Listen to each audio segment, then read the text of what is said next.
It's stuck. It's stuck. What's up, guys? Welcome back. It's been a minute. I mean, it's been cool because last time we were together, we got to talk to the creator himself, or well, the artist. But now we get to continue. How you guys doing, man? Good. How's it going? Good. Happy Hump Day, Comic Book Day, and folks, thanks for tuning in. Welcome to Valiant TLDR, the ultimate deep dive into the history, creators, and behind-the-scenes stories of Valiant Comics. So, join myself. I'm an OG Valiant fan, really all about VH1. Our friend Jason Richardson, aka Southern Comic Geek, who's been riding the Valiant wave since day one, and Newell Turner, aka Stingray. He's our fresh eyes in discovering the universe for the very first time. So every week we're bringing you in-depth reviews, unboxings, exclusive creator interviews, exploring the past, present, and future of the beloved Valiant universe. That's right. Welcome to Valiant TLDR.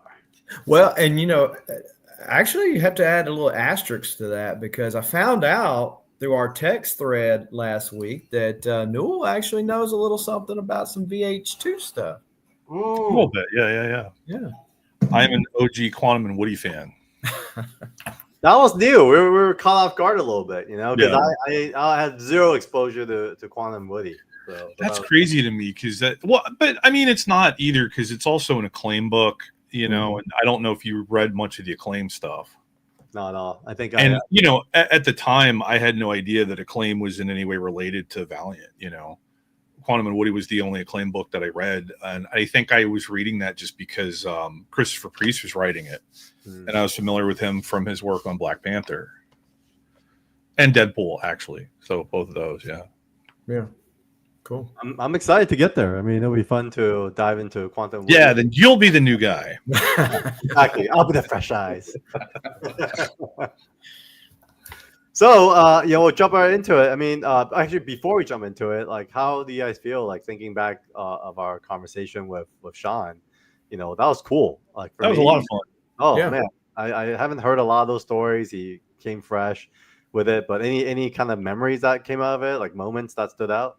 I really enjoyed the Reading Rainbow video.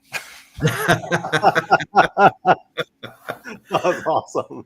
It's very possible I may have seen that episode when it came out, but I didn't remember it at all. So that was kind of cool. Well, and the fun thing of seeing the Barry Windsor Smith prelim for that promotional poster was fun, and then the conversations that take place after the fact. Dan Moeller, as an example, revealing the design for the Emperor.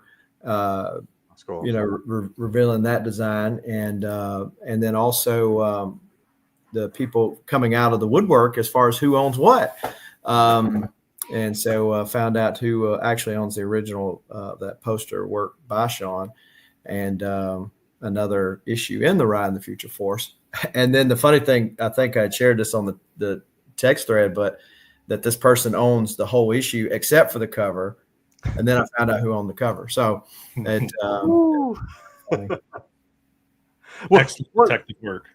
Yeah, Jason's definitely a detective. I don't know how you find these things, but now wait a minute. You have got the magnet for deals. Of course, people like they're calling you up and they're like, Carl, this is the page for you, man. This is the cover for you.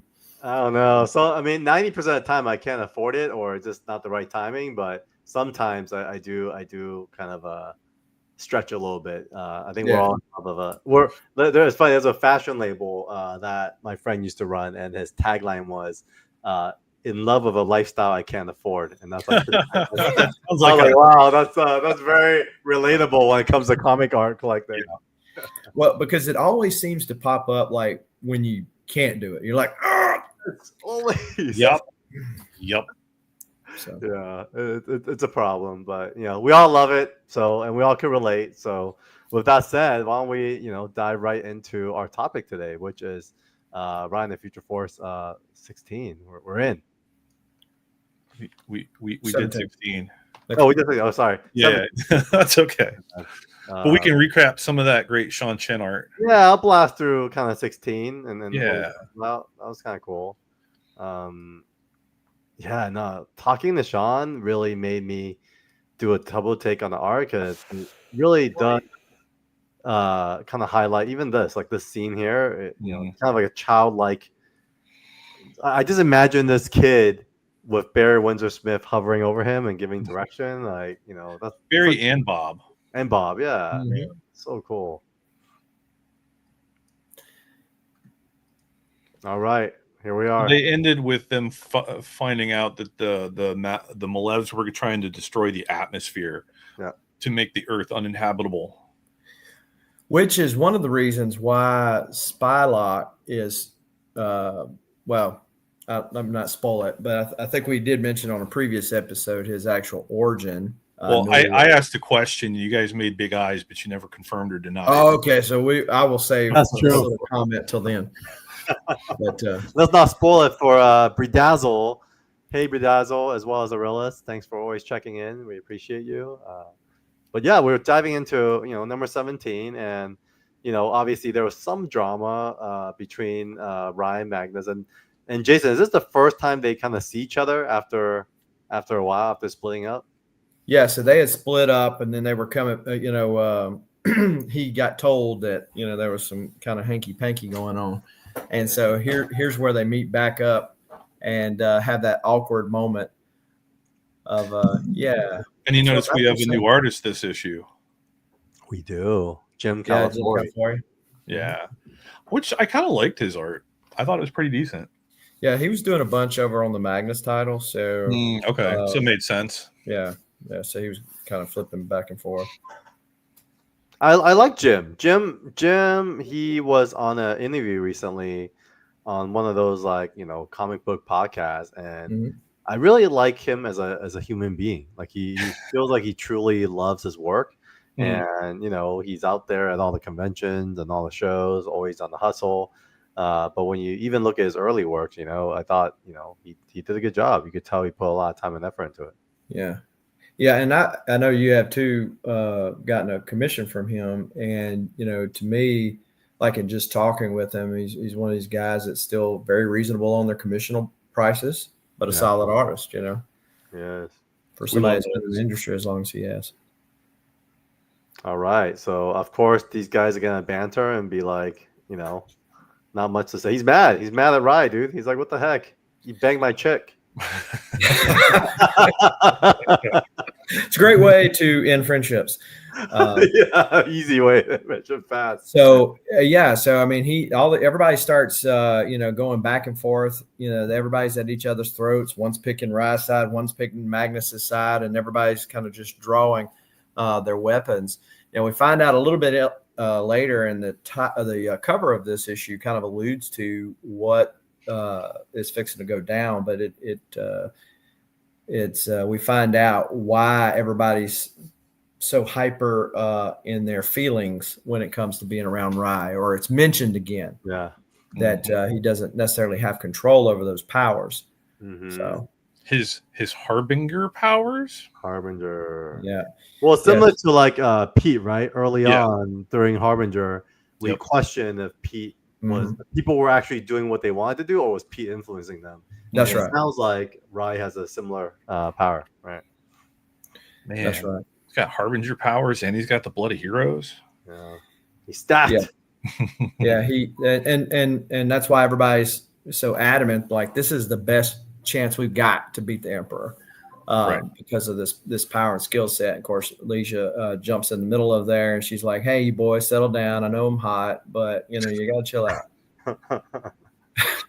So they start asking about where Timbuk is, which we found out last issue died. They don't know that yet. So he blew up in one of the I forget what they called it, but the centers that the Malevs were using to control like all the other robots. Mm-hmm. Poor guy. I feel like have you guys seen White Lotus yet in the latest season? He reminds me of one of the characters in there where like he's working so hard to get the girl, but by the time that he is able to do it, it just doesn't happen for him. Poor guy. Well, he went out with style. And style, for sure. That was great. So now we're recruiting this we're in the jungle and we're recruiting folks to come along for the ride, right? Mm-hmm. And then we're They're going into the city to fight. Yep. They're still in Southam at this point, right? Yeah. Yeah. That's where they had hooked up at, and the Emperor's expressing her or their, as it were, displeasure in the fact that the atmosphere had not been destroyed, but there is a looming plan that we will find out that plans to win the war with, and we'll find out about that in a few issues. But everybody's heading off that way, and strangely, like right now, Leisha still seems to be attracted to Rye. In a few issues, I don't know if it's because he got a hold of his psyop powers or whatever, and kind of tampered them down. But then she starts clinging back to Magnus. So I also like when we see the Emperor here, the way they talk about all the humans. Like, I want all the meat butchered. Yes. Well, and one of the things that they refer to in a couple of issues, spoiler alert, but one of the things they refer to in a couple of issues is they didn't want to be a part of the Malev's Matrix. Mm-hmm. We've been talking about all the batteries, vibes and stuff like that. And that's what they were calling the whole hive thing. So, yeah, the good memories, Jackson and Roy Kirk. Yep, these were good memories. And, the drama also continues, right? In the midst of all the kind of big picture stuff happening with the good and evil. What's her name again? The robot girl? Tldr. Tldr, yeah. So she's coming in and be like, basically admitting, I guess it's my fault, Leisha. Sorry. She's a snitch. I snitched you out, yeah.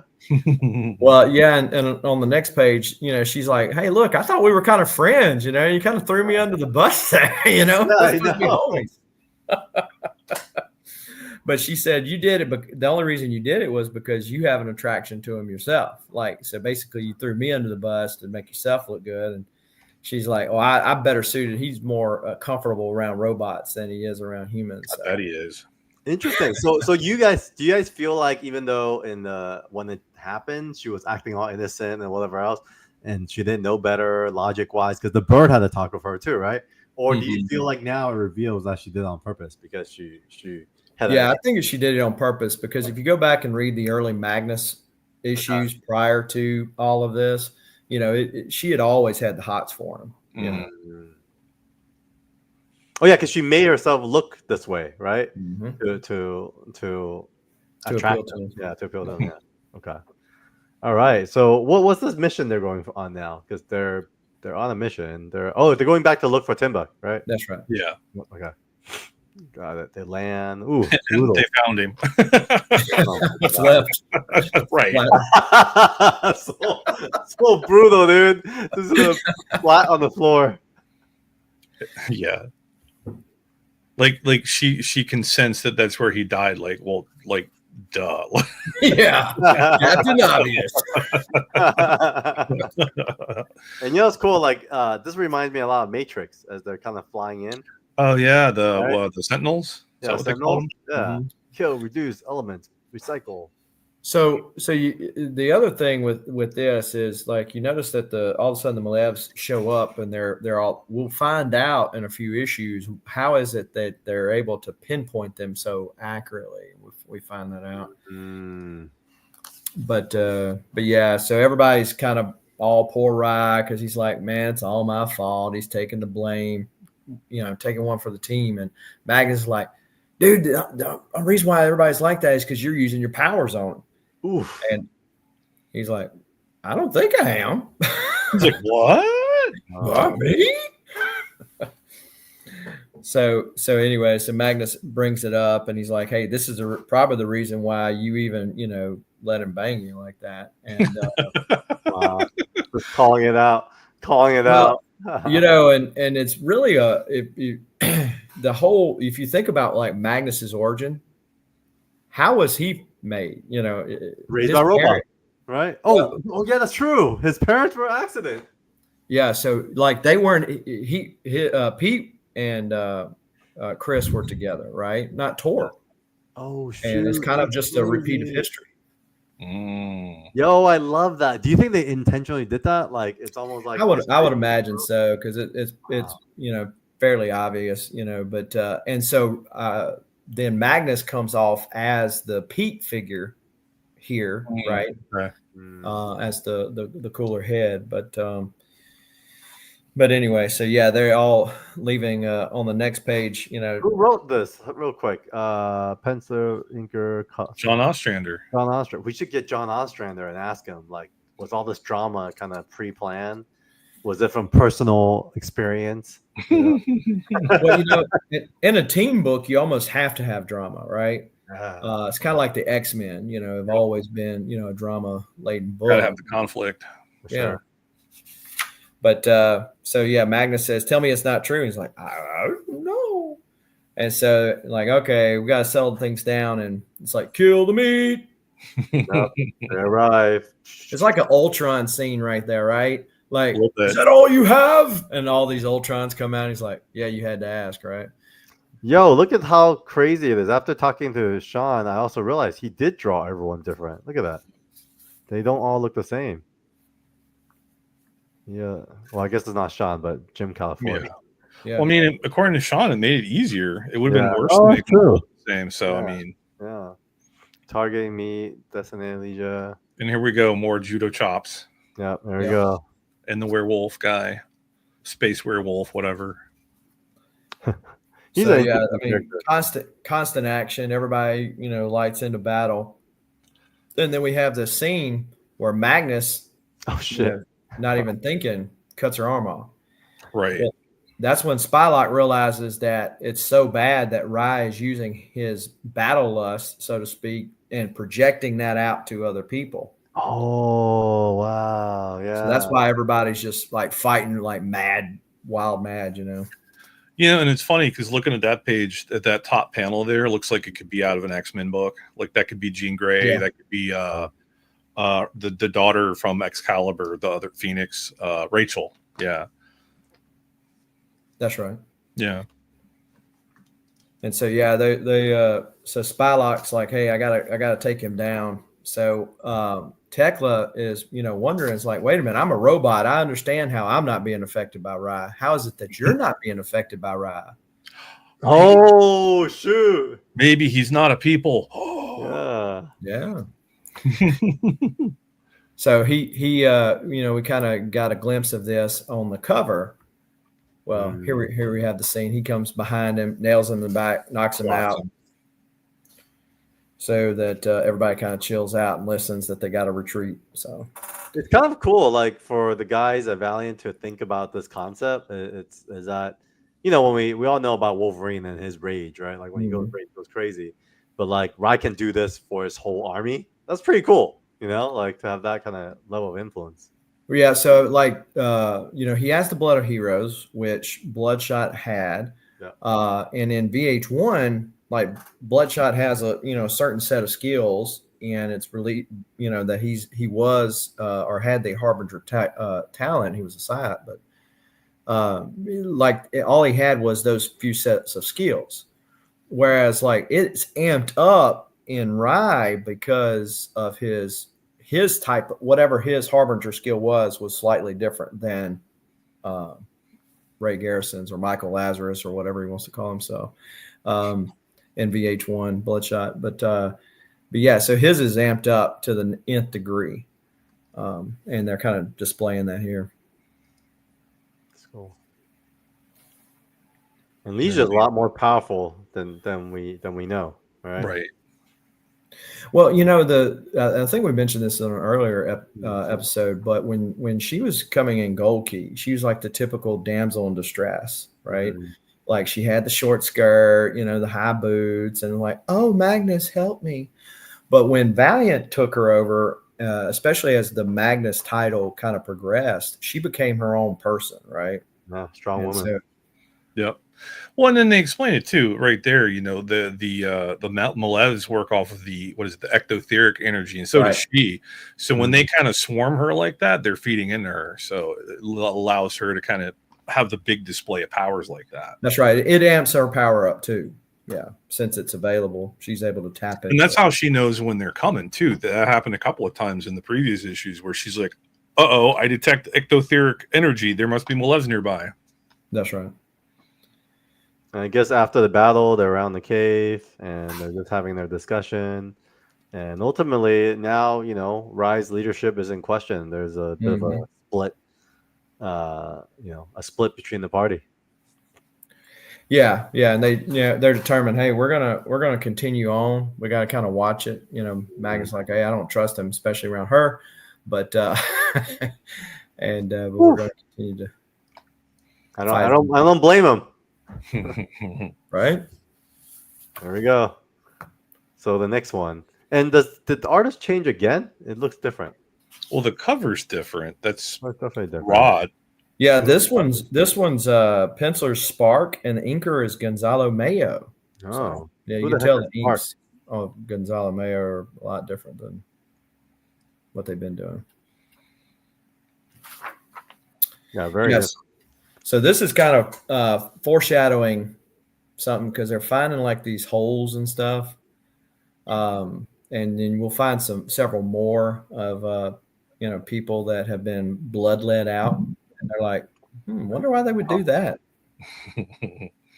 Wait, was this a direct continuation from the last issue, or did something happen in between? No, nothing happened. They kind of skipped ahead, it feels like. They did, right? Yeah. We don't see them getting to this point. Right. Yeah, so when we where did my Magnus issue go?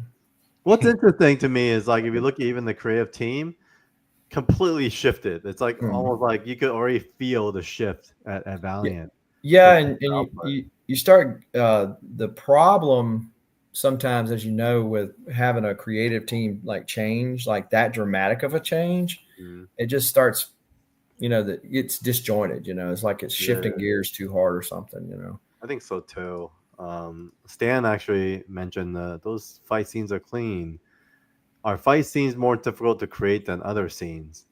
If you care about them, yeah, because often the artist, the way I kind of like to put it is in a movie you have a writer who writes the screenplay, and you have a director who is overseeing the project, but you also have a cinematographer who frames the shots. And then often when you have action shots, you bring in like an action director, and they basically direct the action parts. So an artist in comics, why I think it's such a challenging job is they're all three. They're the director, cinematographer, the action director. And so, yeah, they have to really spend time putting on different hats to deliver each of these scenes. So yes and no, I guess, depending on lots of photo reference. Exactly. A lot of references, or if like they understand how action works. Watching lots of Bruce Lee movies. Or lots of Bob Lane standing on tables doing karate chops. Right. Or choking out women. Yeah, and choking out female coworkers, which in the modern day will not fly. Yeah. What's up, Kenneth? Welcome as always. Thanks for that question, Stan. Feel free to drop us more. We'll continue diving into Slaves of New York. So you notice that they're in New York, so they're back in North Am. But yeah, so if the Malevs attack and Magnus and the other two get separated. And so they're going to end up meeting a pretty bad dude who meets pretty bad end. What's up, Immortal Biggie Shack? Are they going to meet Snake Plissken? Oh, hey, Immortal. Who? Snake Plissken. Snap Escape from New York. Oh, okay. Here we go. Here's the guy. Well, so this guy's running from him. So and so the guy on the hover cart is who they're going to meet there. And so he's like the mayor or something. Right. And so these people have bombs in them. Like, and if they try to escape or something, he just blows them up. Yep. Wow. Kind of reminds me of like the Ragnarok guy, the mayor. Mm-hmm. Jeff Goldblum, I think. Yeah, he doesn't have as much style as Jeff, but yeah. I mean, nobody does. Exactly. Yeah, no one. Nobody. Okay, so they're in New York, and the subway is kind of developed into this society where they control people, right? Right. And so so they find he finds Magnus, and he's telling him about the little city and everything that's going on there. And of course, there's manual labor. Question is, the Goths work here as slaves, so the Goths are kind of the lower part of society. In early Magnus, he went down. He being Magnus went down with the Goths, and so he's friends regardless of what socioeconomic scale. We saw that in the flip books, right? Because it started off with him down in the bar. That's right. Yeah. Yeah, see, versus like Lysia's dad and all these big politicians, they live up high in the sky. The Goths live in the gutters. Right. And so this guy's like, yeah, they're Goths. What are Goths? I hope it doesn't bother you. And, so it's obviously not going to sit well with Magnus.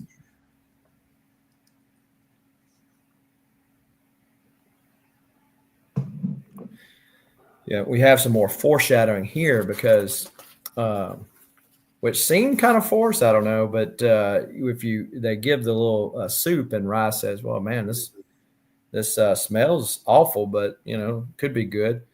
And Spylock says, no, I'm not going to eat anything. He goes, who do you eat with? You've never broken bread with me. Oh, and then he's just so hungry, he just goes for it, doesn't even finish the thought. Right. Yeah, so it's just like, yeah, foreshadow. Yeah, what do you eat? Soylent Green. That's true. That's pretty good. How these little hints that they do. Yep. So Magnus is up there hobnobbing, getting the real food. That's right. Dude's even got his pinky out. That's hilarious. Yeah, the pinky out. I mean, because that's how all rich people eat, right? Mm-hmm. Gotta have the pinky out. Wow, Rye's not good looking anymore. Just whoever drew the way he drew his face, he looked like aged like 1,000 years. Right. Yeah. Yeah, not quite his best work there. But so then Rye tries to use his powers again. He's purposely trying to rile up the slaves and get them to fight because they're so beaten down that they don't want to go against the masters. So he's like, "Come on!" And then that's when the Malevs show up. Oh wait, just at the moments they always just show up, right. Well, so he's trying to get them all worked up, and then they say, all right, well, if you're going to rebel against me, I'll just start blowing people up. And so then that's when they realize the transmitter is the thing hanging around his neck. So Magnus destroys that, so he can't kill nobody else. Nice. Then the Malevs show up and grab him and Magnus, and a fitting demise for such a crook. Rye has to say, Mindlock, you, the one that's got madness. Mindlock. What if the robot said, no, I'm not listening. Not this one, that one. Me? Yeah, you. Okay. And the other guy, does it let him kill him? Well, yeah, I just took him. Yeah, no. Yeah, he just lets him take him off. Yep, off to the meat processing plant. Yep. Yeah, so now they're like, hey, we're not gonna cry for him. Let's get back to war. So it's kind of like a little side mission, if you will. This was seemed like a side adventure. They're probably at this point inside Valiant. They're shifting politics and creative teams, and so they're like, you guys just work on the side issue, just to yeah. And this one was much the same way because they had some of these Christmas issues like this, the Merry Christmas deal, and this is kind of another side quest. This time we're going down to the land down under in Australia. But we're back to Jim Calafiore. Yeah. Hey, Jim. And Dave DeVry's writing, isn't he an artist as well? Or am I misremembering that? Mm-hmm. Okay. I'll have to look it up. So you kind of start following this robot in a detective suit off it. What is he, like a private eye? I forgot. Yeah, so he's trying to sell them some information on. It's so funny. It's like, I'm gonna dress up as a detective so I could be more low key as a robot. Mm-hmm. Yeah, nobody will notice me. I don't look out of place. You can do anything in a trench coat, right? I don't look shady at all. Raphael taught us that. Ninja Yes. Turtles. Mm-hmm. So yeah, so they show up to try to kill Leisha, and of course that didn't end well for the robot. That page is very sexual, though, right? Yeah. Oh So, yeah, right here. Oh my god, yeah. and then the one next to it, but then like she finishes off the robot, he explodes, like Ooh. very, very suggestive. She looks I like bet- she's exploding too. You know? Yeah, a little Yeah, bit. exactly. Oh my god, I bet they actually did that on purpose. These kids. You know, I feel like maybe Gonzalo Mayo was channeling some Vampirella even here. Yeah, I almost feel like Jim California. We should ask him about this one. What kind of photo reference did you use for that page? Right. Yeah, exactly. So here she's still going back to Rye right here that instead of Magnus. But yeah, they're gonna track down who the problem is, who came after them, and they head out into the fields there. And then we see the robot making deals with a human. There we go. Start getting political. Yeah, deals with the devil, I guess. That page is really cool. The one on the left. So what's happening here? Did we move to another area now? Oh, they're the headquarters. Well, these are out at the farms, I think, right? Yeah. Yeah, the sundowners. Yeah, they're out at the farm, and so they start shooting these like lasers, or what do they call them? Because later on they shoot him at Rye, and he's like, "Oh, that's a new thing. I don't like this." Oh, photon cannon. Oh yeah. He said, "Man, that's a new one." So yeah, they're just attacking, fighting back in the fields, and then they're rescued by the Australians. The page on the right, I thought was kind of funny, that last panel, because it looks like he's getting shot in the foot. Right? Yeah, that's true. That one made me laugh. It was lined up kind of funny. I don't know. Like, it's a good action page, but that, yeah. California does bring it back. I mean, like, I felt like the last issue with whoever the other artist was, it was kind of boring. California definitely brings the energy back. Yeah, because it's the same inker. So I think that, so the problem, I don't think was the inker. I think it was the pencil. Yeah. But. Well, after Rye getting shot in the foot, he's on the floor now. He's like, my foot. So he said, "On your feet, Northy." That's funny. But I just got shot in the foot. Right. So who are these guys now? These old dudes? They're like mercenary dudes? Yeah, they're from Australia. Yeah, they're they're like the people that the protectors, I guess, kind of. How did our heroes go from New York to Australia? Did I miss something? The power of imagination, Carl. They just showed up, like, yeah. Wow. It's in they're bouncing around trying to take out the Malevs wherever they can, you know. Well, they're trying to also gather like a coalition of sorts, right? Right. So they went down to South America. They picked up some allies there and saved the trees. The Amazons, like the warriors, yeah. So on here he talks about, hey, we came because you're holding our teammate captive. He said, Magnus's presence threatened to embroil Australian war, a war that North Am's self-indulgent reliance on robots brought on itself. So, he says, hey, if we were like up to snuff on our technology, we'd be just as bad off as North Am is today. But because of our abhorrence to it and staying very basic, and so Rye's trying to get them riled up to say, hey, we're all in this together. Yeah. And, one world based on whose model? Right. Which, does raise a good point, because everybody's all about one world this, but like, okay, who's heading it up, Yeah, true. So he throws him in there with who we find out to be Magnus. Got it. And then how did Magnus? So basically, is this the source of why they're here? Is because they lost Magnus in Australia, and so they came to try to rescue him? Yeah, and this issue, usually in the issues that cross over, normally they say it in the front. And I didn't think to go back and get Magnus, the robot fighter, like 35 or so. So this might have been like a callback. That's why I think it might mention it at the end. I don't remember exactly. But there's a few of those issues where they jump back and forth. Yeah, so there's a issue coming up, and I knew we had an issue trying to get it on there. So Magnus and the Robot Fighter 37, which is pretty important to look through before we go to 22, because it's very disjointed if you don't. So the storyline. Well, I didn't read that Magnus issue, so yeah, I could. It was a little, yeah. So they they fight them off, and they're like, all right. Everybody else starts showing up. I know who your friends are. So then they're like, hey, peace on earth, holiday celebration. We're in unity. Wink, wink. And a victorious new year. So they bid them farewell, and then it goes. And so it alludes on the last page to a new creative team, a new direction, and the end of the Malev War coming next.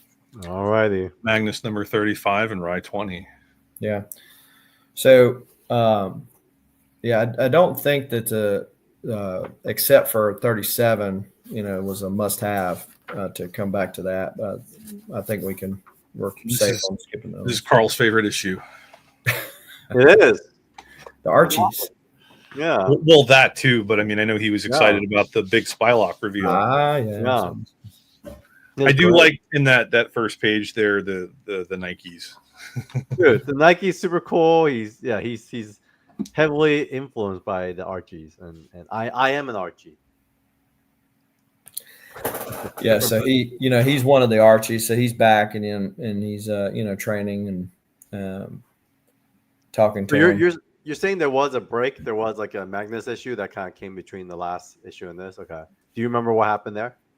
No, I mean I can go get it if you want.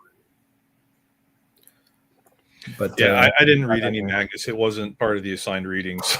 We're here. Powered through. Where are the Archies, by the way? Are they in New York? No, I thought they were somewhere like Tibet or something. Like somewhere down there. Damn, so they went from New York to Australia to Tibet. These guys travel. Well, fast. I mean, you got spaceships, right, Carl? True, that's true. no big deal. Teleportation. I mean, the entire country of Japan was a space dragon. Like, come on. That's true. Or hop and a skip. Yeah. Yep. It's like a Southwest plane to Vegas, except it's from Australia to Tibet. I'm glad you used Southwest and not Spirit Airlines because that might have taken you somewhere else. But. Oh my God, it will be the word. The spirit of the rising dragon.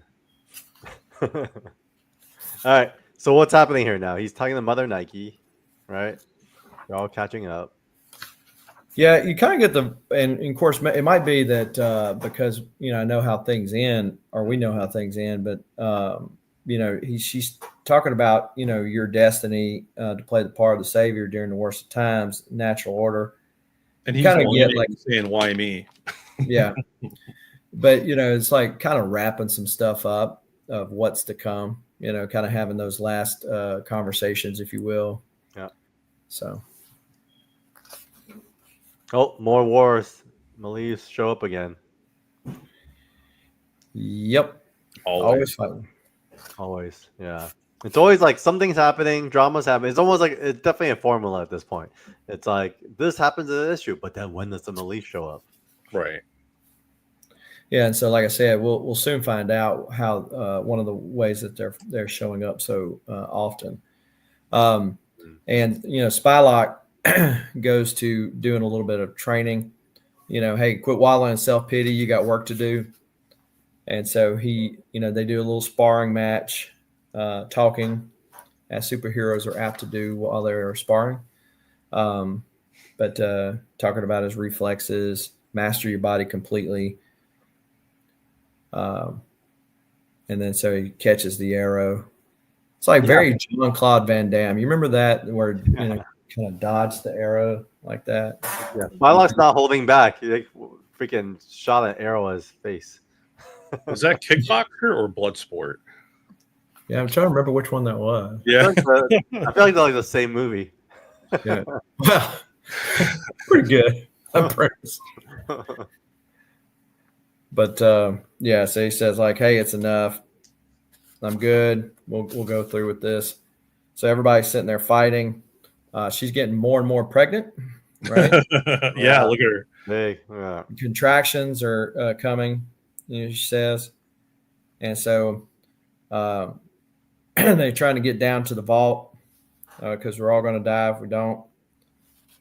And but the problem is the power's out. Right. So she's going to use herself as a circuit. Yep. Get the doors open so they can get in there. All right, Tekla. Big sacrifice here. I like that she's squeeing because usually That's a noise of excitement, but, right? But she's getting electrocuted. Oh my gosh. poor girl. Not only does she not get love, she dies in like the worst way. Well, and they say, hey, I don't think she dies with a broken heart. Yeah. Right. Yeah. Sad. I don't think that's what killed her. I think it was the electricity. Yeah. Okay. Yeah. I don't think that too. But so she took one for the team to include saving the baby, because she never was able to make it. I guess this is her way of making up to Leisha. That's true, because like she kind of gave her some drama, and so now she sacrificed herself to save the baby. It's cool. Yep. I like how they have these closed loops at the cost of death. Yeah. So they rescue this guy, and he's like, "Hey, Magnus wants to launch a final assault against the Emperor, even though it'll probably go worse than last time." So you remember last time they show up, Emperor drops the floor on them. And this is one of those things that happens in the Magnus issue. There you go. But I want to point out that one panel, the third panel on the left-hand page. Mm-hmm. Yep. Very, very suspicious. Yeah, to say the least. It's like bright eyes and looks like a floating dentures. Mm-hmm. Well, because usually when they show his face like that in the hood, it's all black, but they're really hinting at that. Yeah, they're showing the teeth there, right? Yeah. Yep. Sub Legion of Comics. Welcome. Hey, when we get to talking about Turok, talking about Legion of Comics, Mark has been going through Turok as he's picking up his kids and talking it up, like going through the whole series. Like, we got to have Mark on to talk up some Turok. All right, Mark, you are going to be our Turok guest, so get ready. He actually just got his first, I think it was his first piece of official art, nice. Turok color guide. So. Congratulations. Cool. Yay. And I'm very sorry. Right? In advance. For your net worth. But all right. So we're back. He's not going to die in vain. So she's kind of like having this little sabbatical moment with, her son that she never remembers. So sad, right? The total deadbeat mom.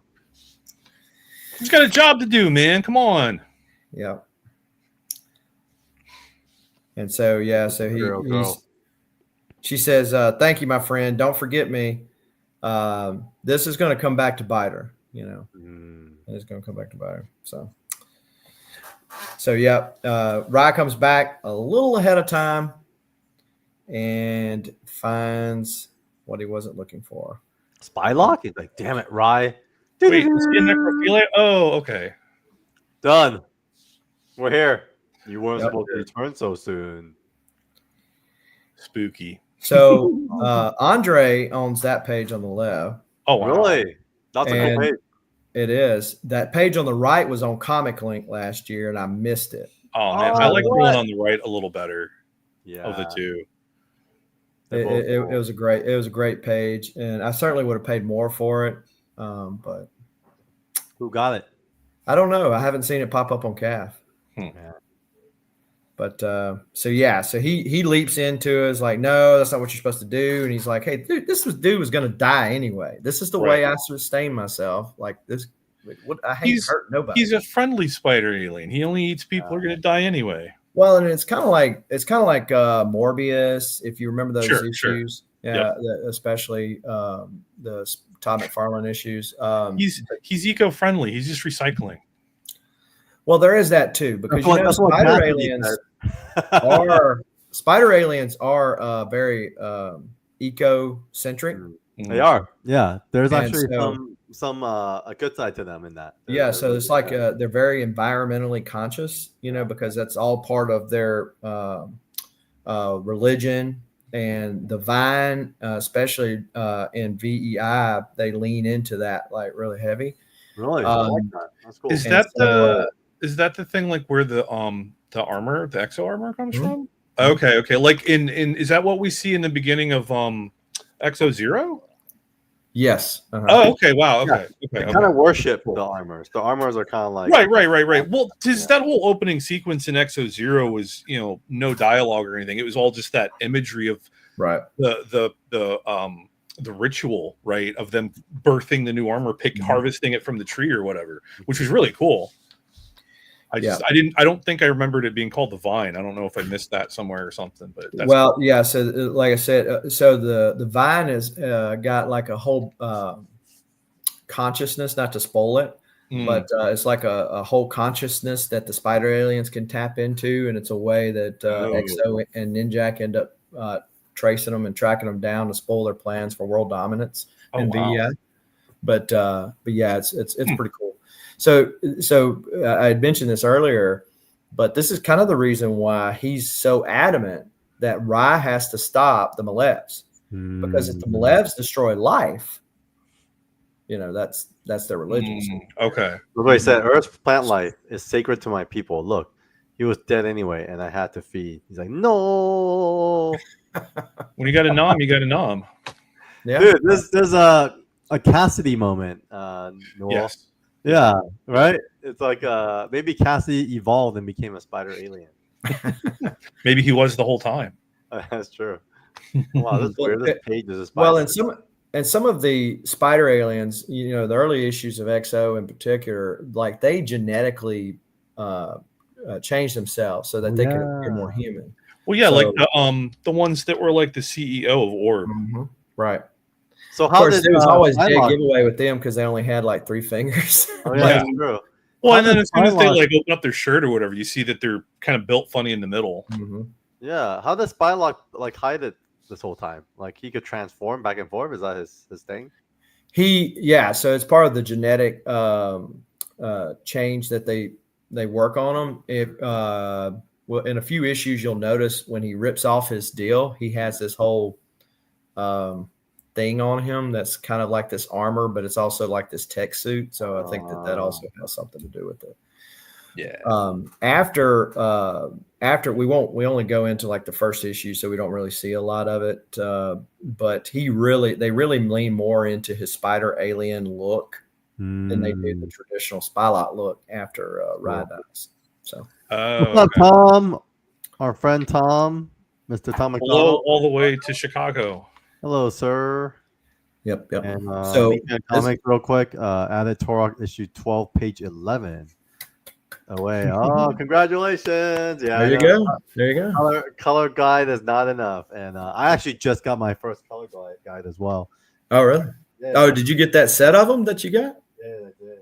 But I'm scared to open it because every time I open it, I keep getting like the lettering falling out. Yeah. Oh no. So it's the whole stack is here. Oh wow. But I'm really scared to open it. What is it from? What book is it from?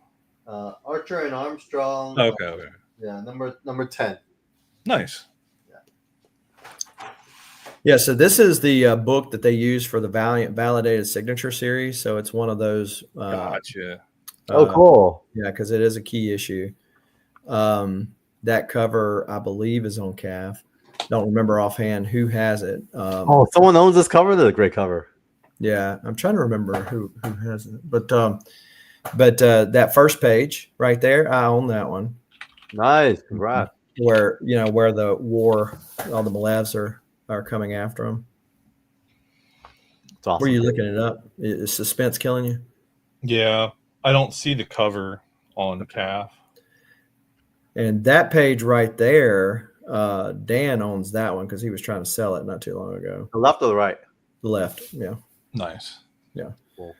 So yeah, they pick up where the other one left off. They're having their moment, and he's like, "Hey, I don't like it, but it is what it is." And he switched back super fast. Yeah. So you kind of got like almost a vampire vibe, you know, that really when that bloodlust, you know, hits him. Oh yeah, and the way they draw him definitely looks kind of like the way the vampires are portrayed a lot. Yeah, for sure.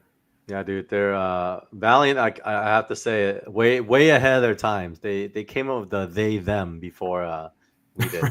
So, years ahead. So Spylock is definitely that. Yeah. So they, you know, as they had gotten to safety, but things are still going pretty bad around them as they're about to give birth. Wow, it's crazy. What a mess. Yeah. Look at this. Now it's like you kind of sees him differently now. You know, he's like, who is this dude? Oh yeah, he's getting hungry, smelling the blood of the guy that's dying. Oh, is that what's happening here? Oh yeah, his eyes got red. Look at this. He's hangry. Yeah. Over. He's like, hey, you know, I need to, you know, can you kind of get rid of them? Go distract everybody. Boy. Kazuyo, here we go. She's back at it. I mean, she's a badass. She's been a consistent role throughout this whole thing. I thought she was a deadbeat mom, Carl. You know, we all can't be perfect. So she's a great badass, but she is a deadbeat mom. She's one. With the armor, she's one. Without the armor, she's the other. Well, and if you think back to the early issues of Rai, it was kind of the opposite, right? You know, she came off as like this, you know, Rai, you're out there doing your thing, being the hero for everybody else. You need to be home with me and the baby. Yep. But then really when she gets the Exo Commando armor, you know, that's when it kind of changes. She's like, nah, I'm got to do my part too. So. Yep. Yeah, it really does change. That's when she turns into the cop that can't stop working. Yeah. Yeah, and then especially after you know Rai 8, you know, after the kind of the aftermath issue of Unity, you know, she's like, okay, Rai's dead, you know, I'm going to have to step up, you know, my game. So, but like during that whole like storyline, she gets locked up with what is it? The other woman, yeah, Picasso or whatever. And you know, like she basically gets a nanny because like that chick was a bad guy. She didn't have anything else to do after that because the government's broken up and everything. So she's like, I guess I'll just, you know, take care of your kid. That's right. Yeah. Dang, she gets shot in the neck. It's brutal. Yeah, that's pretty bad. Yeah. Yeah, and so you kind of get, because like this whole time, I mean, she's just been kicking butt, taking names, and so like to be, you know, slapped around like a rag doll here, you're like getting kind of the enormity of the onslaught that's about to happen. And the Maleeves are really starting to look different now too. From this angle, they look really different. This is a different kind of robot. No, they're all Maleeves. Yeah, they look so different, right? Yeah, it's probably just I guess a different artist's take on it, because we got David Ross who's going to do the next several issues. Yep. Okay. So now delivering the baby, Leisha's on it. Woo! That's very graphic right there. And then Magnus is over here like. Okay, so remember what I was talking about, how the whole thing comes full circle again with him and Leisha. So if you go to the next page, she has this moment where, you know, he's like, well, they're just talking about it, right? Spylock wants to eat that guy over there. All of a sudden, he can't resist anymore. After you know, after like you know 20 issues, he's like, oh, now that I'm out, I gotta stay out. Control myself. I got a feeling for the flavor.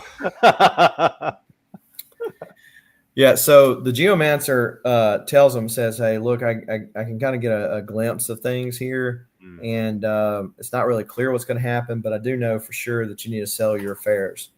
So, you know, he goes over there and he has this little talk with Magnus, and you know, he kind of lets Magnus vent a little bit. Oh, yeah.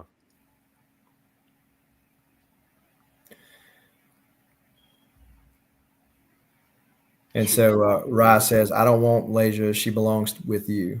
You know, so it's at this point he kind of like, all right, I'm going to quit using my powers and be like at least thoughtful that I'm not going to use my powers. It's like, well, that's okay. You had your way with her now, right? I'm getting sloppy seconds, you know? Woo. So angry, so much anger. I'd be angry. We all would Yeah. be. It's kind of a messed up thing to do for a Rye, but it's cool. What I love about that though, this is Rye's book, but he's not perfect, right? He kind of screwed up as well, and the cool thing is he kind of admits it too. Yeah. Well, there's a lot of and cool life lessons. Sure. And then, Rye, they find out that he's a spider alien, but we need him and I trust him. Mm. And hey, shoot him later. The baby's coming now. Right. No. And so this is kind of that moment I was talking about, because if you remember when Chris had Magnus, Pete was going off the rails. Like, he took on Mother God, he about got himself killed, and he's just kind of going off the rails as he's trying to deal with it. But when the baby comes to be born, he comes back to her side and says, "Hey, we're going to do this together." And so him and Magnus his moment. tunnel buddy, according to Legion of Comics. I don't think I've heard that one before. I've heard that one before.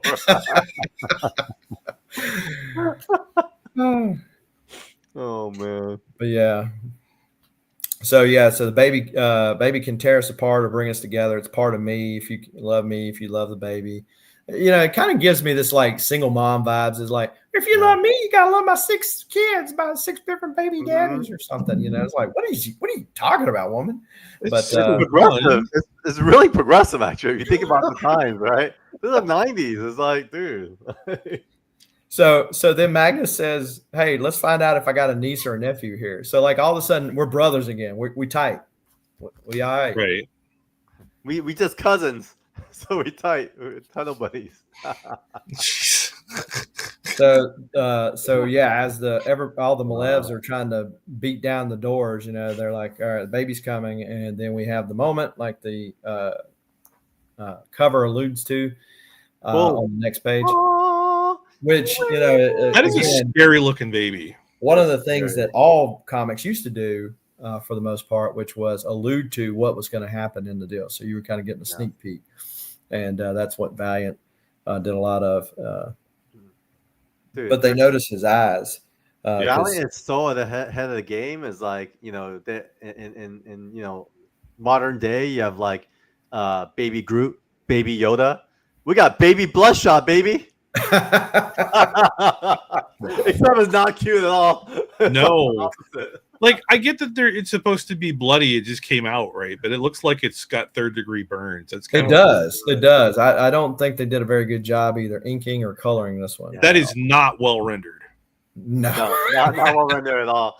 Yeah, I think well rendered into the wrong direction, maybe. Right. Like, I get what they're trying to do, but I don't think they did it well. So yeah. Well, this also speaks into a lot of like where Valiant is today now. Like, if you look at even this page, like, I feel like the old crew would have done a really good job with the colors and just be super attentive as to like what a newborn baby would look like. Maybe they're just trying to do a Bloodshot baby, Baby Bloodshot. Maybe. Yeah. Yep. All right. And then so they had this like little making up moment, Yeah, that's cool.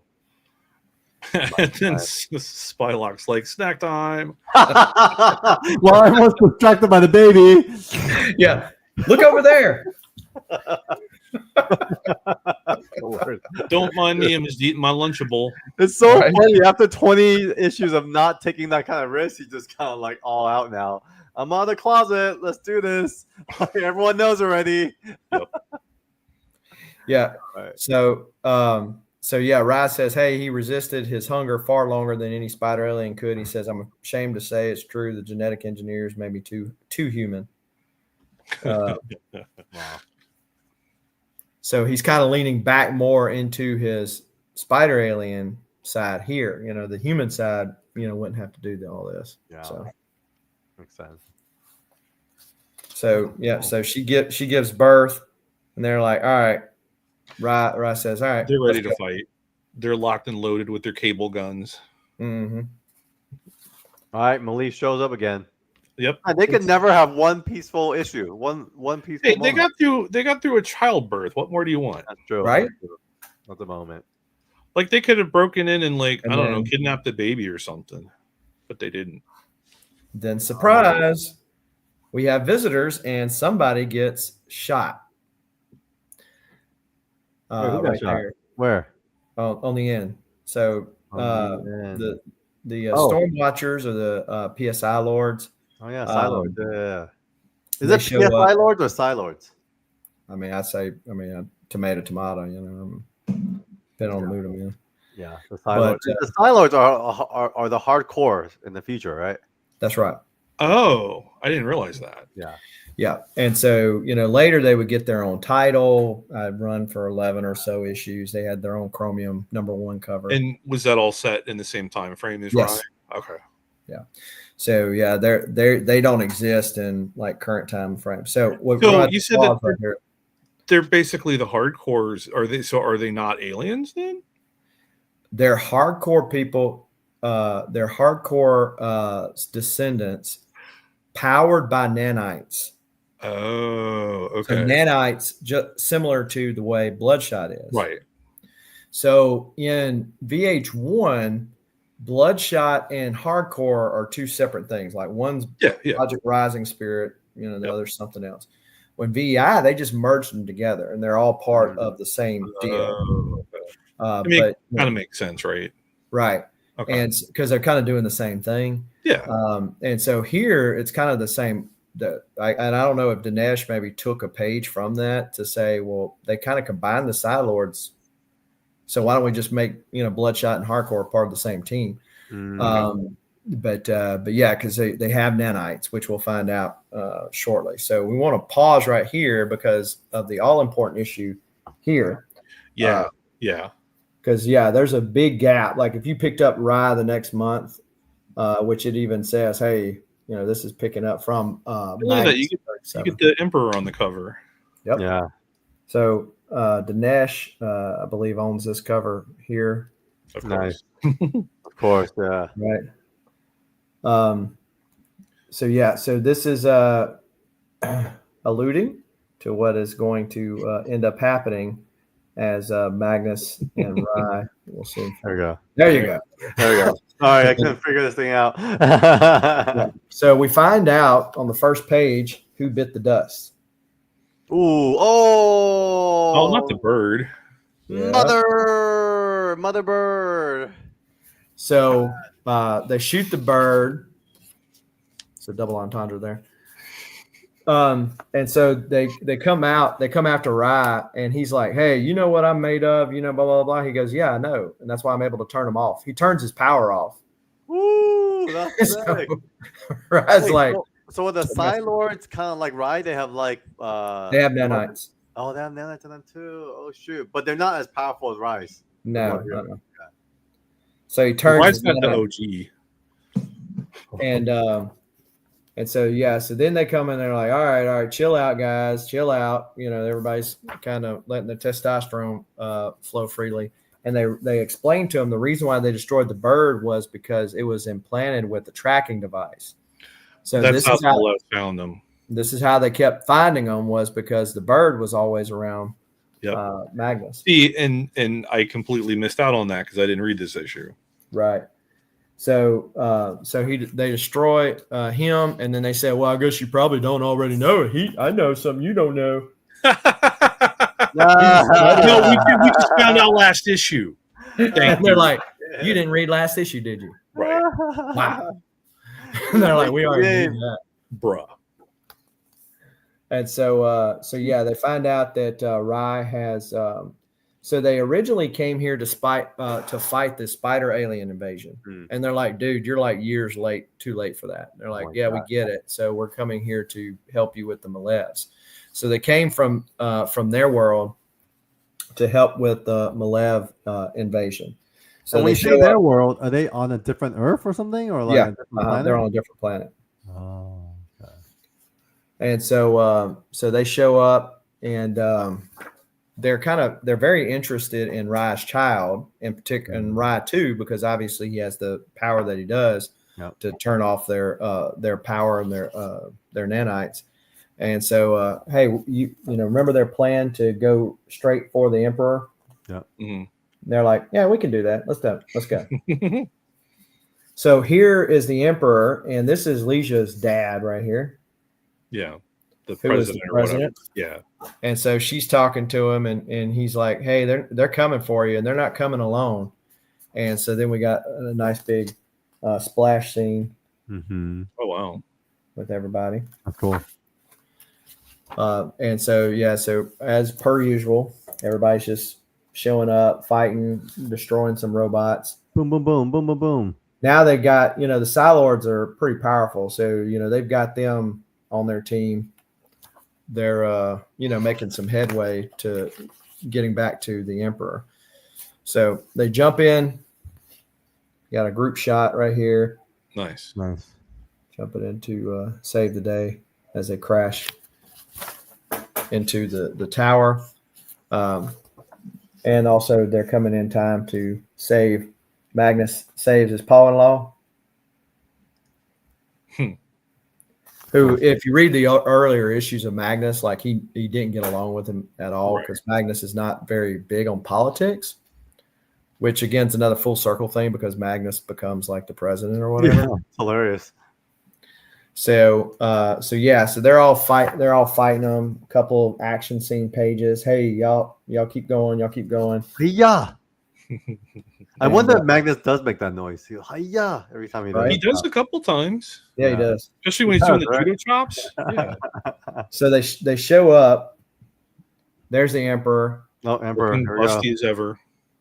Oh. And says Rye says, "Yeah, watch your step. The last time the floor was booby trap." And Booby trap. she says, "No, meat, you have gotten this far. We shall reward your persistence. If you wish to pit your puny rodent mind against ours, then proceed." Now, that should have been the hint that I don't want to do what I think I'm fixing to do. Right. So he goes, "Oh, yeah? Mind lock you." Bam. Then it's like, "Hey, dude, what's going on here?" And so well, he finds out quickly that things didn't go so great, because now Rye's possessed. Oh, no. So Magnus is like, "All right, guys, hey, what's going on over here? Why are you sitting there?" And then he finds out, because then Magnus gets thrown through the wall. Damn. And so that's when that issue is very key, actually. then it leaves off with him being possessed right here. I remember this issue. Basically is the Emperor now. Yeah, so it says, "Rye, you don't look so good." "Wrong, meat. The unit's been upgraded. Come and find out for yourself." So that's when they find out, next issue, because it starts with him jumping at them. Mm-hmm. And you're like, what happened here? Right. I was very confused when I got to this one. Yeah, no wonder. Wow, so brutal, dude. It's crazy now that you show that issue. I do remember, Dinesh having the cover, but I also remember the significance of it. It's actually a pretty big issue. Yep. And so this is a big issue too. Yep. And so they everybody's kind of surveying the land.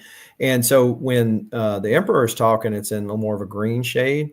Yeah. And you'll see like yellow thought bubbles or thoughts are coming from Rye, as Rye's still inside but not in control of his body. Kind of like during the era when Deadpool had two voices in his head.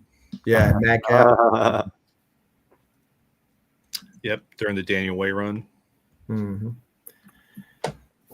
All right, let's get into it. Yeah. Woo! So he goes straight into it. Oh my god! Man, he's like, yeehaw! Yeah, look at that. Yeehaw! It's a very almost kind of Spider-Man pose, right? Yeah, it seemed like out of place. I mean, this, like, you can imagine Rye doing that with his little gymnastics, but it seems it didn't really fit. It's strange, right? This whole come on, meat. Yeah, and very strange. And maybe that's it. It's like, I'm a robot. I don't know how to operate a human body, and I'm going to do stuff that's weird. That's funny. The Last Day Exorcism, Part 2. Yeah. So the fight commences, and he proceeds to just take everybody down. Going hard. Look at this. What do you do? Like use him as a shield. Oh, he's on a shield guy. Yeah, it almost looks like he's trying to like crush his ribs or something. Yeah, maybe he did both. Yeah. So he explodes her gun. He sends that guy flying off because he can control his powers. So interesting. The Psylord seems so powerful, yet kind of not so powerful next to Rai, right? It's like, well, that and the Rai and the Emperor combined. That's true. Yeah. Yeah. So like, as progressed, Rai's power seemed to like kind of escalate.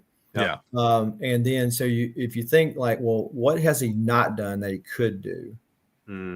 Right. And because there was no manual with the Blood of Heroes to say, hey, this is what all I can do.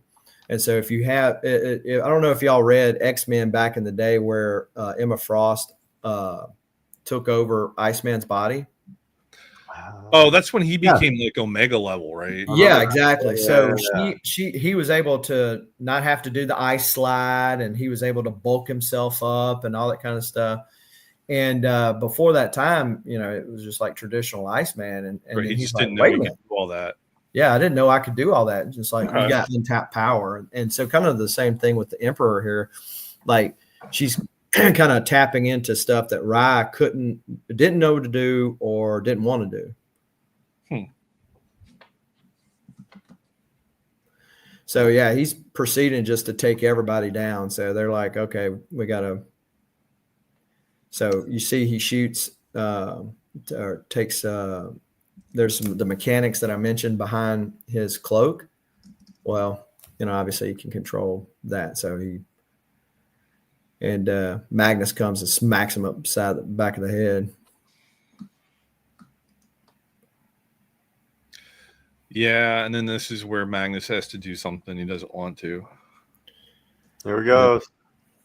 So yeah, they're fighting each other. So then he throws Magnus off, and they're like, "Hey guys, we got to regroup here." Dude, look at this evil Rai right here, dude. Dude, he's like lost it. He's like, ha ha ha ha ha. Very nefarious laugh. Yeah. So so Magnus says, "Hey, you and I'll pursue him alone. Your people are somehow vulnerable to his powers, but if you can get me close enough, I'll take him out." And so he's Rai, the Emperor rather, is going after the baby, right? Because that going to be more powerful? We don't know. So he goes to take them down, and then he kills one of the Psylords, as you see right there. Yeah, look at that. He got green blood. Why do they have green blood, even though they're like humans? Yeah, they're not entirely human. Okay. Yeah. And so they're trying to protect him, and like, okay, this is going bad. Well, here comes Magnus. He's coming down to save the day. But Magnus the Rocketeer. Right. Well, but it's electronics. Oh yeah. So he's just like, boom, destroy you. So it just seems like, okay, there's not any stopping you until he goes to try to stop Magnus. Yeah, but then you get like the internal arguing between Rai and the Emperor. Like, no. Do it. No, do it. No, I don't want to do it. Look at that, Rai. Get a hold of yourself. And then he asks Magnus to kill him. If this would have been like in today's comics, this would have been like a 8-series arc right here. Because like from one issue, essentially, you go from him being, having this like slight back and forth. Yeah. Okay, no, I took control long enough for you to kill me. Like this would have been a whole back and forth for 8 issues in today's comics. But but they quickly end it. He tells them, "This is what you got to do. Please do it. I'm losing it." And you can kind of the lines on his face are kind of indicative of him taking back control over him. Wow. Oh, woo! That's a hell of a DPS. That's brutal. Who the heck owns this?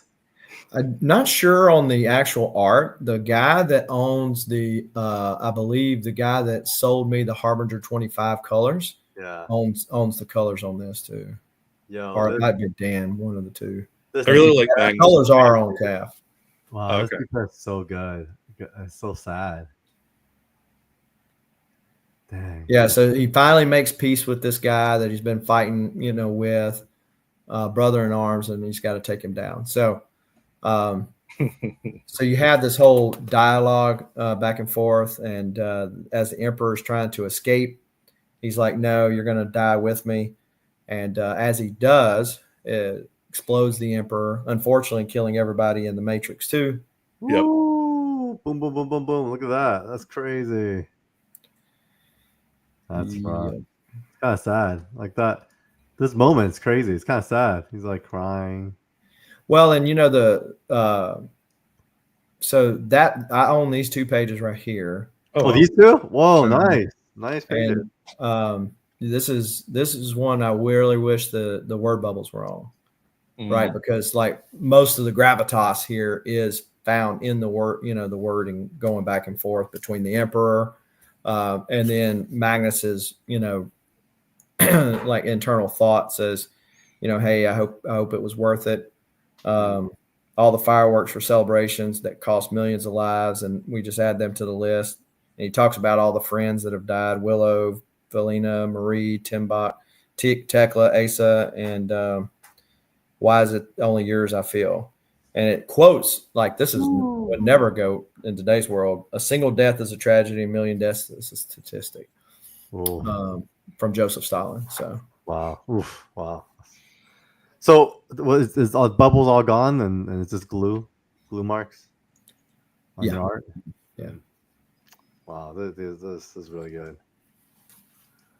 But some of the bubbles are there, but they don't have anything on them. So. Yeah. All right, two more issues. Yep. I got about 10 minutes, so we'll blast through these. The main one's going to be this, and it's pretty able to blast through. So Magnus comes back and he tells everybody, "Hey, I had to kill him. He wanted me to do it. There's 2 things he wanted. He wants Spylock to take care of the blood of heroes, and he wants his son to be raised by the Archies." That's cool. So the Psi-Lords are not too hip on that. So he gets the blood of heroes, and like a similar deal as the way he got the blood of heroes is taken out of him. Now, what's interesting about those 2 pages is, Carl, you talked about when we first met Spylock, how he was kind of like from the future Wakanda. Yeah. And it's interesting there when he takes his cloak off, that design of his clothing underneath kind of looks like how, the Black Panther suit has looked in the past. It does. That's so funny. Yeah. It would just be purple lines instead of the green. It's interesting. Right. Yeah. It's funny you caught that. That's cool. Yeah. There you go. Yeah, so they put a tracking device on the blood of heroes, but he quickly gets rid of it and dismantles it, and he hides it. So he goes into hiding with the blood of heroes because after this issue, we're going to fast forward several years until until Obi is grown up. So this is kind of like the aftermath. They're wrapping up everything, trying to get the peace deals, the Malevs. They can't have robots that have their own, AI or whatever anymore. It's going to be against the law. And I know that he's the little chap has gotten a little bit older at this point. I mean, maybe 1, 2, something like that. But she says, "Hey, Mr. President, it won't be long before you have your own little bundle of joy. I'm pregnant again." So, she is obviously fertile myrtle on the way. Yep. And so yeah. So fast. They jump through time like crazy here, huh? Yeah, the Storm Watchers, the Psi-Lords wanted to test him because if you noticed, he had that purple thing where the Ra symbol was. Like how much of his powers did he genetically inherit versus how much was in the blood. So she comes back. Obviously, her son's distraught. You always forget about me. You always got something else to do. He's always crying about yesterday. He forgot it was my birthday. Yeah. Oh, you're a deadbeat mom. Yep.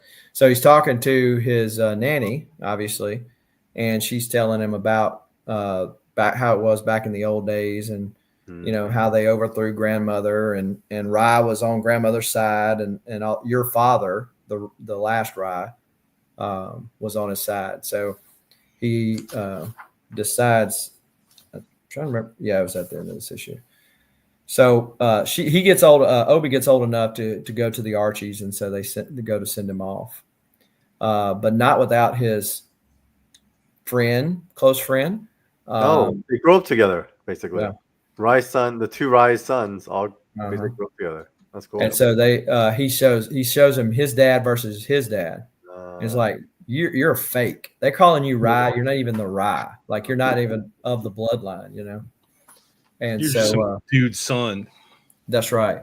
And without the blood of heroes. And so he says, "Hey, I'm going to figure out how to bring grandmother back, and I'm going to be the real Rye." Oh wow! So he's basically like calling him a Jon Snow. A little bit. Yeah. Just, oh wait, what happened? Where's the? It probably goes back to Rye. Yeah, it's just Rye yeah, after yeah, that. yeah. So it might have just changed titles. Yeah, it's under the regular Rye one. Yeah. So 24. 24. Oh. Yeah, there you go. All right, here we go. Closing it out, guys. This is reintroduction of Rye. So okay, so let me get it straight. So the guy on the cover now, is this which Rye's son is this?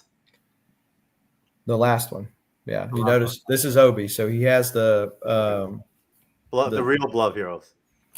Right. But he doesn't have the blood of heroes, remember, because the blood of heroes is in a thing under Spylock's care. Okay. So he just has that birthmark right there, like he did. And so it's not really sure yet as to, because his mother had powers too. Right. So and his dad had powers. So kind of like mutants, usually in Marvel, like if mutants get together, their kids are mutants as well. So like how much of that does he have? We know he doesn't have the blood of heroes, but how much of it does he have? So he's training with the Archies, as is his cousin, friend, whatever. Oh wow, sexiness, bring the sexy back. Yeah, there you go. And so so he's still whining and complaining because his mommy's not showing him any attention. You got all the time for diplomatic work. It's time I stole my life back. So since he looks evil, this kid looks evil. Yeah. Well, he is, because we're not going to cover it. He kills his mom. Oh shit! Wow, yeah. That's rough. He kills his mom to take her commando armor. Oh wow! Holy crap! Dark. Yeah. So he's trying to set Rye up to get killed.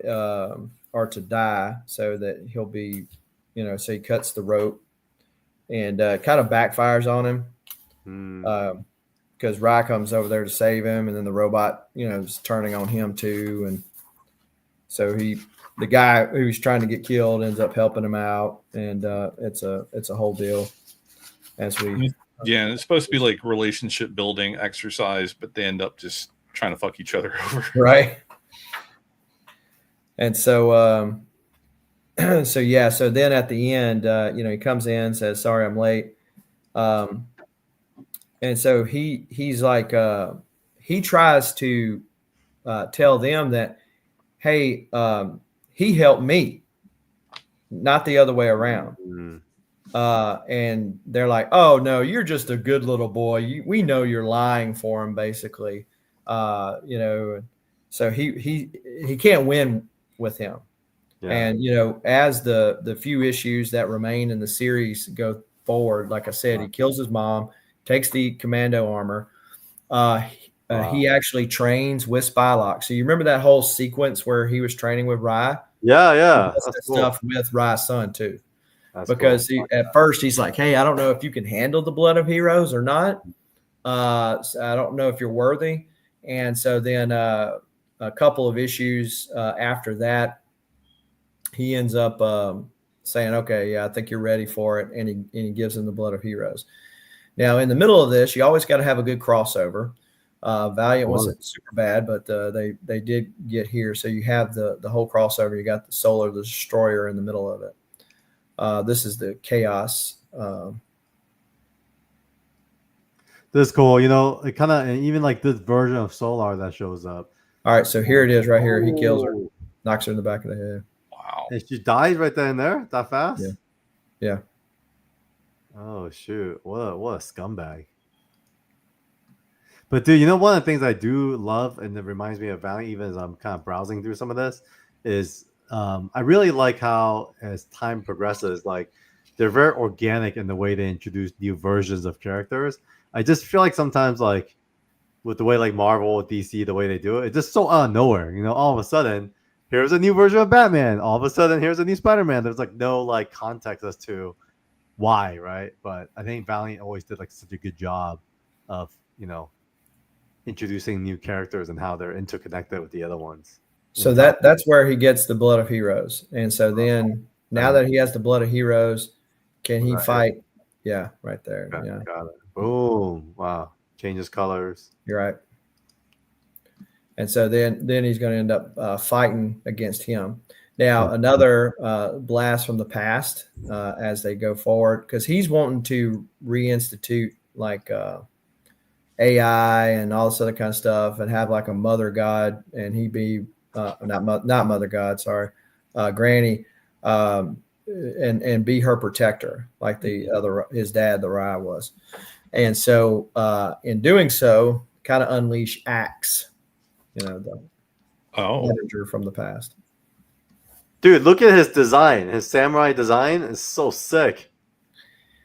Yeah, he was able to move it a little bit to be more fitting to him and to the samurai design. Notice he put the little Japanese sun at the top, on his head too.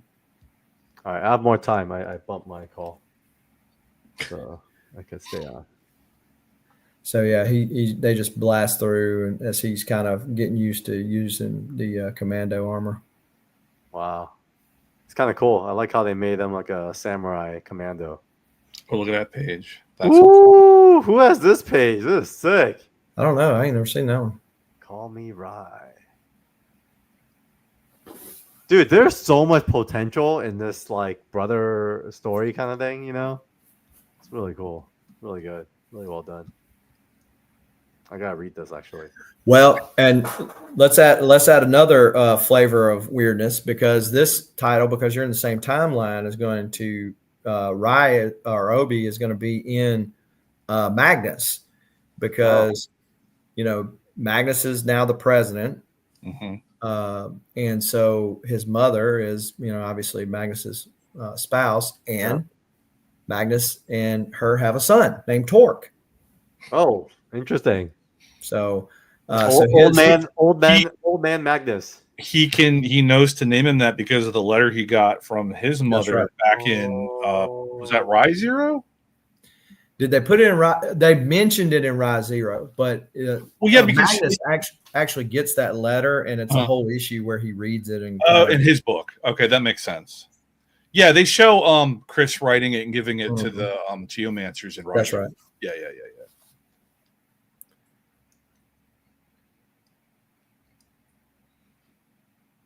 Whoa, is that Ninjak? What's going on? It looks like a mummy. Yeah, like a mummy Ninjak. You'll see who that is. No, who's that? Oh, is that the Rye's father? Yeah. Okay. Wait, what? Right there at the bottom down there. The other Rye. Yeah. So his grandfather. Right. His grandfather. Wow. Well, not his grandfather. The other. Oh, yeah. It's hard keeping them straight. Yeah. Wait, so how's he still alive and still kicking and ninjaing it up? Well, I guess some little longevity, Oh. I want to eat what he's eating. Yeah. All right, here's the Archies. Mother Nike.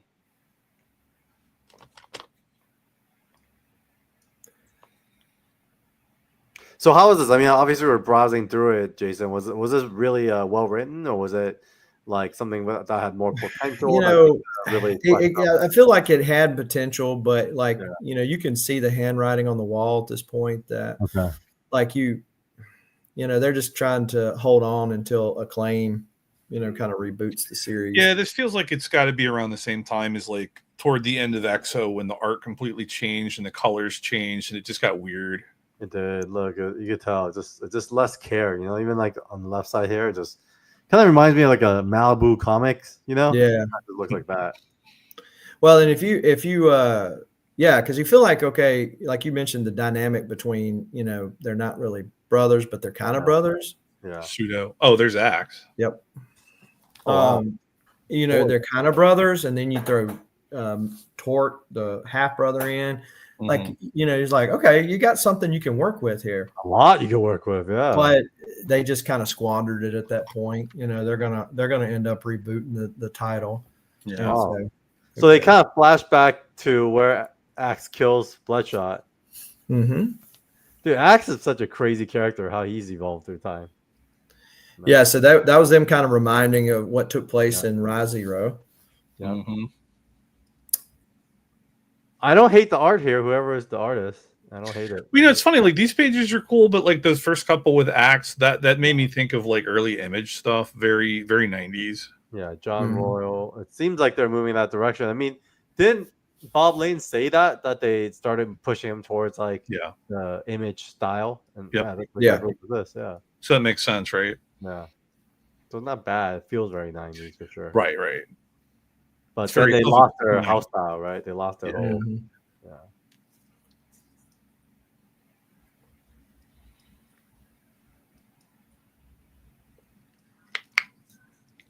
Cuts loose. Yeah, so Axe is taken over Obi. That's why I didn't like this. Did you like this whole like border thing that they did? I kind of really started losing track of Valiant comics when they started doing this border cover thing. I didn't like it. Yeah, I didn't either. Good, because you're losing part of the art, right? Exactly. You lose so much of the art, and it's just when you see the original, it's just like half a page for art. Yeah, I've never been a fan of covers that cut off a big chunk like that. Yeah. Like you remember when Marvel did Civil War and they did all the tie-ins, the bottom half was blank. Horrible. Yeah, just sucks. Yeah. So Axe has taken over or took over, and so that's why he was acting bad there for that first part of that issue back there. Wait, what happened? He took over. Took over Obi. So if you look at there's a flashback scene right there where he kills Bloodshot. The next page, right there. Oh, he took over. See where he's Blood Heroes guy. Yeah, that's cool. Oh yeah, and that's when the Geomancer came and got the Blood of Heroes out of him and stuff. Yeah.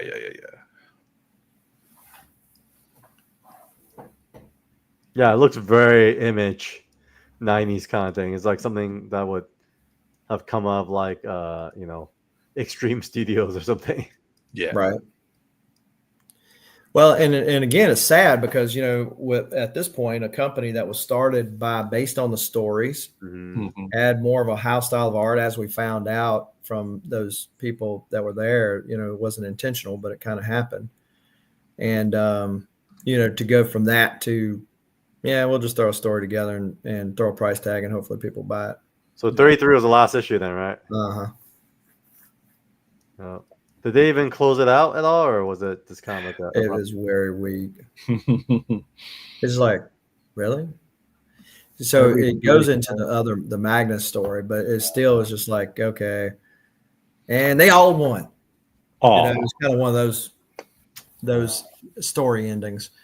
It wasn't a very satisfying one. So talking about Magnus and that title, there are some, because we'll probably never get there in those latter issues, because they're much like these. Like Keith, what was this? The companion? So the first 6 issues, I think, were collected in a trade. And so they put the Rye Companion as a separate comic in with that trade in a polybag. Yeah, I remember that. Okay. And so Sean did the art on that one.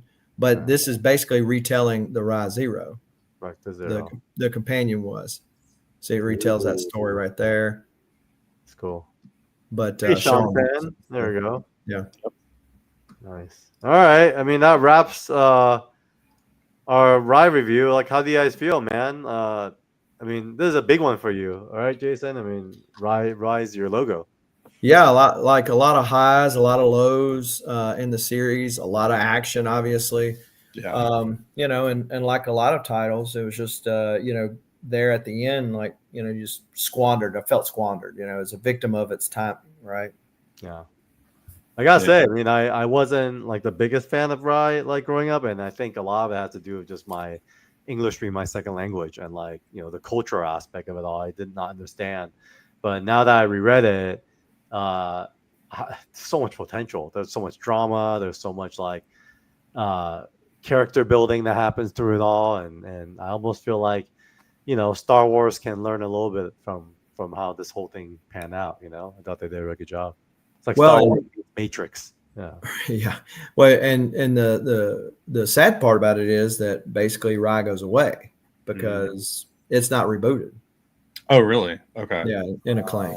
So when they redo Acclaim and they reboot Bloodshot and they have Ninjak, which is essentially like Shazam, because he says Ninjak and he turns into Ninjak. Oh my gosh! Really? Yeah. Wait, what era was this? VI? That's the Acclaim VH2. Oh, VH2. Okay. Wow. Yeah, it's atrocious. Are we gonna read much of the Acclaim stuff? The only stuff that's semi worth it is Bloodshot. The Exo stuff, Sean did some of the early Exo page stuff. It's okay, but Quantum and Woody, obviously. Yeah, and then you got Quantum and Woody, which is interesting because Quantum and Woody now, when Acclaim relaunches, they have several different imprints. They not only have the Acclaim, which is the old Valiant, but they also have Windjammer and Armada. So the differences being some of them are like outside of the Acclaim hero stuff, and then you have the creator-owned stuff. So people like Mike Grell and Starslayer.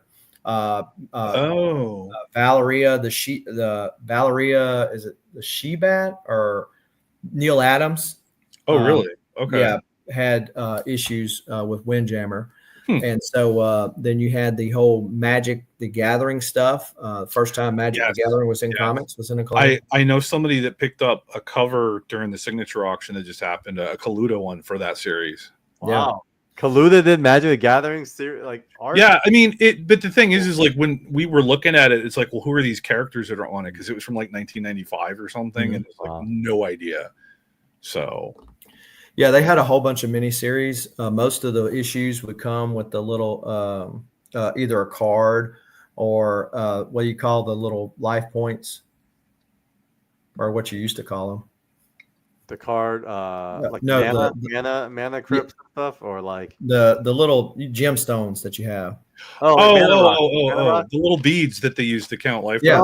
Yeah. Okay. Well, when I played Magic, that's how we played. I'm sorry, so I guess it's changed since then. But I've seen those. I think there's a few people that still do that. Yeah, but nowadays you just mostly use 20-sided dice. Yeah. Oh, okay. You pulled in the 20-sided from D&D then. Okay. Pretty much. Yeah. Well, now there's cards where you roll as well. So. They did they've done 2 now D&D based Magic sets. Yeah. Okay. Yeah. Yeah. So kind of showing my age, and that's how long it's been since I played. But okay. Yes, I mean, we all kind of grew up with it around the same time. But Final Fantasy is coming next. Wow. And then later in the year, they're going to do their first official full set of Marvel. It's going to be Spider-Man. Yeah, no joke. They're not messing around. But yeah, so they had a whole bunch of miniseries around that time. Acclaim did, but really the only Acclaim hero stuff that they added was Quantum and Woody. Wow! And then, so then when Dinesh relaunched, he took like some of the origin from Bloodshot changed with the Acclaim stuff. He took some of that and he mixed the two together and put it into the VEI. And then they brought Quantum and Woody over. So it was interesting that they would. I get maybe he was a fan. Maybe that's a question we asked Dinesh. Like, why'd you decide to bring them over? Were they that big of a hit? Were you a big fan?